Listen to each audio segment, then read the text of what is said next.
What are the effects on adults when you have a parent that has an addiction to drugs or alcohol? This question was recently posted by one of our viewers, and I thought it was a great topic, which is why we're going to explore that in this video.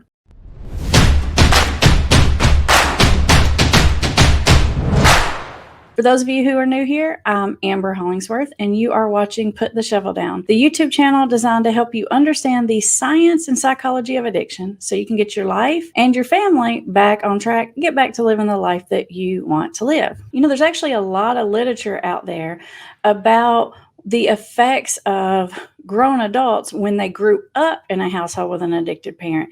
And most of that surrounds, it's called adult children of alcoholics. Sometimes it's abbreviated by ACoA.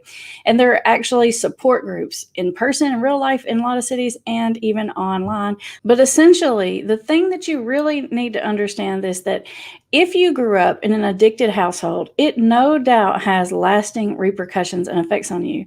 And believe it or not, some of those effects don't even show up, or you don't even recognize them as issues or problem areas until you're an adult. Now, of course, as you can imagine, this can show up in any kind of way, and you can have a number of issues. But in this video, I'm going to explore 5 of the most common types of issues that you might expect to see if you grew up in an addicted household. The first thing on that list is if you are an adult child of an alcoholic or addicted home, you may have great difficulty with change. Now, of course, no one likes change, but if you're an adult child of an alcoholic, you may have more difficulty with this than other people.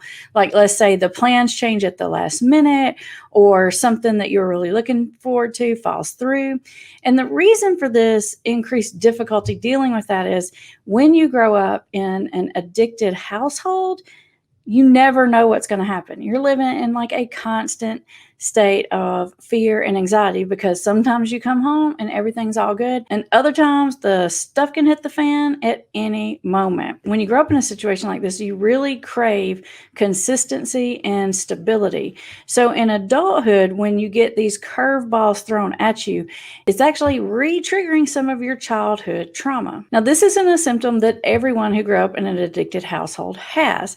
In fact, I grew up in an addicted household, and I think that I probably have an even better ability to sort of deal with curveballs than others. But what you're going to see, as with the rest of these symptoms that we're going to go through, it's interesting because you're going to have these symptoms, but you probably fall on one extreme or the other. Just hang in there because I'll explain what I mean by that. The second symptom that you might notice as an adult child coming from an addicted home is that you might have an sensitivity to other people's needs. Because as you could imagine, growing up in a child in a chaotic or dysfunctional home, one of the ways that you learn to survive is to read the room and understand what's going on with other people. That's kind of how you manage all of those curveballs that gets thrown your way.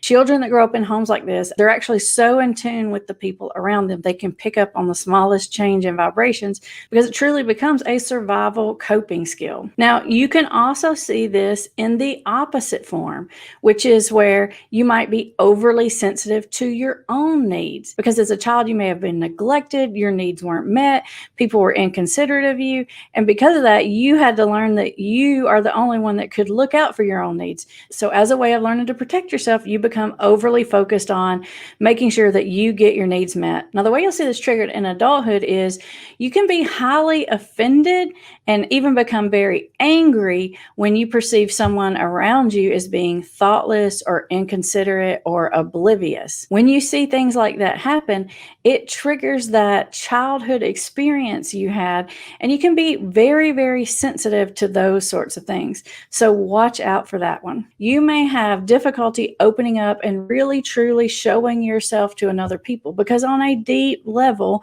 from your childhood, you don't really feel like other people can meet your needs or that you can really trust other people in that kind of way to take your shield all the way down. And on the other extreme of that, you may have difficulties with being overly vulnerable. And you may see this show up in your life if you have a tendency to share too much too quickly, or trust too quickly, or build relationships too fast. This is an over vulnerability, and it's an adaptation of a coping skill that you likely developed in childhood as a way to survive.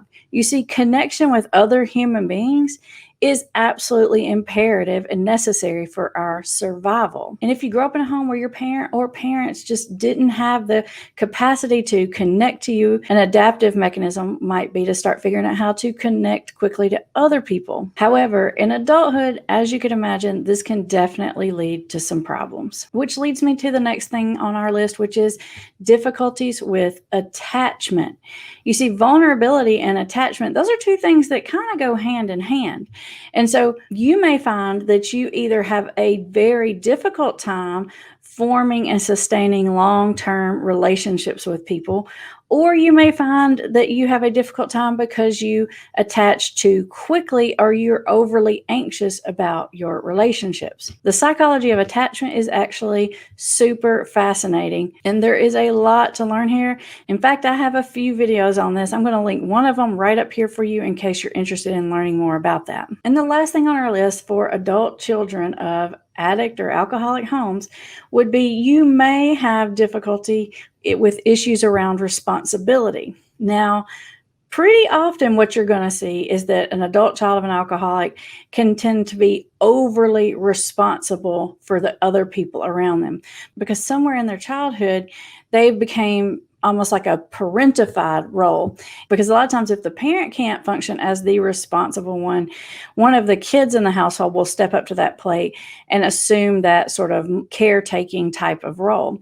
And that continues over into adulthood. The thing about over responsibility is it looks on the surface like it's a good trait, and you're going to receive a lot of validation and recognition for this trait, but it can ultimately lead you to a very unhealthy place.